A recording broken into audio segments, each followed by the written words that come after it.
పెళ్లికి ముందు ఈ 8 లక్షణాలు ఉన్నాయో లేదో చూసుకోండి. ఈ 8 క్వాలిటీస్ ఉన్నాయో లేదో చూసుకోండి. మొట్టమొదటిగా దేవునిపై ప్రేమ.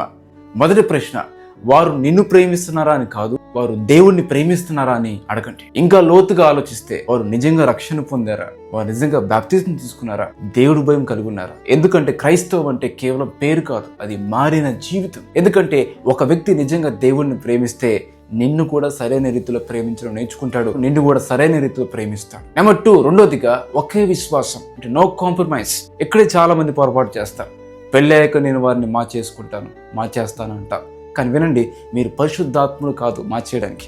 పరిశుద్ధాత్మ దేవుడు మాత్రమే మార్చాలి, మనం మార్చలేము. బైబిల్ క్లియర్గా చెప్తుంది అవిశ్వాసులతో జోడి ఉండకూడదు అని. ఎందుకంటే ఇద్దరు వ్యక్తులు వేరు వేరు దిశలో వేరు వేరు డైరెక్షన్ నడుస్తున్నారు కాబట్టి. ఒకరికి ప్రార్థన కావాలి, ఇంకొకరికి ప్రార్థన అవసరం లేదు. ఒకరికి చర్చి కావాలి, ఇంకొకరికి దేవుడికి దూరంగా ఉంటారు, చర్చికి రారు. ఒకరు పరిశుద్ధంగా బ్రతకాలనుకుంటారు, ఇంకొకరు లోకంతో కలిసిపోవాలనుకుంటారు. నెమ్మదిగా మీ మధ్య గొడవలు మొదలవుతాయి, ఒంటరితనం పెరుగుతుంది.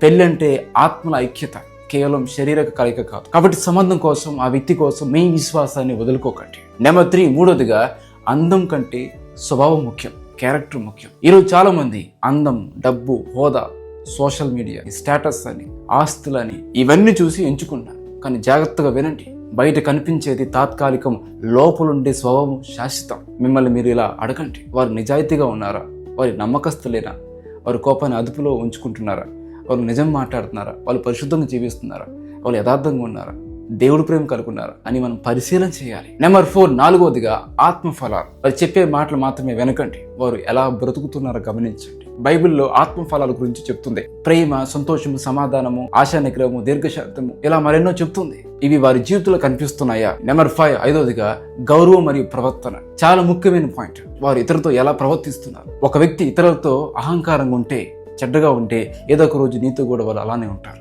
సొంత తల్లిదండ్రులను గౌరవించిన వారు పెళ్లి తర్వాత నిన్ను గౌరవిస్తారని ఆశించకండి. నెంబర్ 6, ఆరోదిగా దైవికమైన ఉద్దేశం. ఈ ప్రశ్న క్లియర్గా వేసుకోండి. ఈ వ్యక్తి నన్ను దేవుడికి దగ్గరగా చేస్తాడా, లేదంటే దేవుడికి దూరంగా చేస్తాడా? సరైన వ్యక్తి అయితే నిన్ను ప్రార్థన చేయమని ప్రోత్సహిస్తాడు, బైబిల్ చదవమంటారు. నెంబర్ 7, ఏడవదిగా దేవుడి నుండి సమాధానం. హృదయంలో ఒక స్పష్టత. మీరు ఆ వ్యక్తిని గురించి ప్రార్థన చేస్తున్నప్పుడు మీకు ఎలా అనిపిస్తుంది?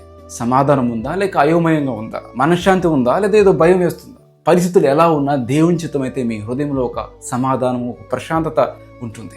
నెంబర్ 8, ఎనిమిదవదిగా సమయమే పరీక్ష. తొందరపడకండి, నిజమైన ప్రేమ సమయానికి నిలబడుతుంది. ఎవరైనా మిమ్మల్ని ఒత్తిడి చేస్తుంటే తొందరగా నిర్ణయం తీసుకో, లేట్ చేయకు అని అంటుంటే జాగ్రత్తగా ఉండండి, కొంచెం వేచి ఉండండి. దేవుని చిత్తం నిన్ను కంగారు పెట్టి నిన్ను అయోమయంలో పడేయదు.